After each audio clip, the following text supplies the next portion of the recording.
मध्य प्रदेश के विधानसभा चुनाव में अब बस कुछ वक्त बचा है और चुनाव से पहले ओबीसी महासभा सरकार को घेरने के लिए मैदान में। ओबीसी महासभा ने ग्वालियर चंबल संभाग की सभी 34 विधानसभाओं में 1400 किलोमीटर की पदयात्रा निकाली है और सरकार के सामने कई मांग भी रखी है। क्या इन मांगों का चुनावी कनेक्शन कोई है? इस रिपोर्ट में आपको समझाते हैं।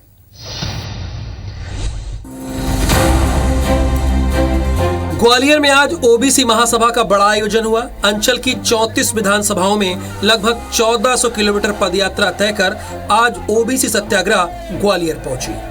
अपनी 9 सूत्रीय मांगों को लेकर यात्रा में ऐलान किया गया कि अब ओबीसी महासभा मांगे पूरी न होने पर जल्द भोपाल की तरफ कूच करेगी।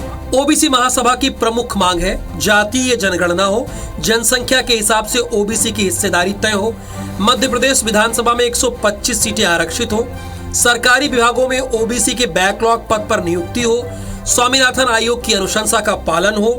ग्वालियर चंबल संभाग की 34 सीटें हमारा दूसरा चरण था। 1400 किलोमीटर की पदयात्रा थी। हमारी मांग थी इस देश में जातिगत जनगणना हो, इस देश में ओबीसी की जनगणना हो। ओबीसी का वोट तो सब पार्टियां लेना चाहती हैं, लेकिन ओबीसी के लिए देना कोई नहीं चाहता।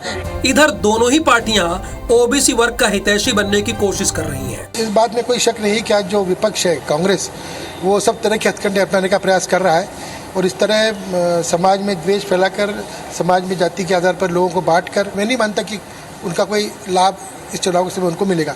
देखिए, ये ठीक नहीं है कि कांग्रेस के द्वारा खड़ी की गई है। ये अब इतने अनुशासन संगठन चल रहे हैं, किसी महात्मा जी को राजमंत्री का दर्जा देके और हर पंचायत में सरपंच से, सेक्रेटरी से दबाव डाला जा रहा है। ये बाबा आ रहे हैं, इनका स्वागत कराओ, सत्कार कराओ, ये क्या है?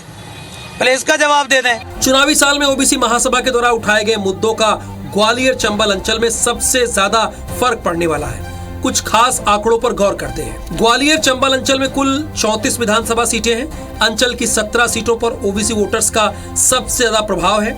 8 सीटों पर ओबीसी वोटर्स ही तय करते हैं हार जीत का फैसला। ओबीसी वोटर्स की नाराजगी के चलते ही 2018 में बीजेपी को अंचल में कड़ी हार मिली थी। सिर्फ 7 सीट ही बीजेपी के खाते में आई थी।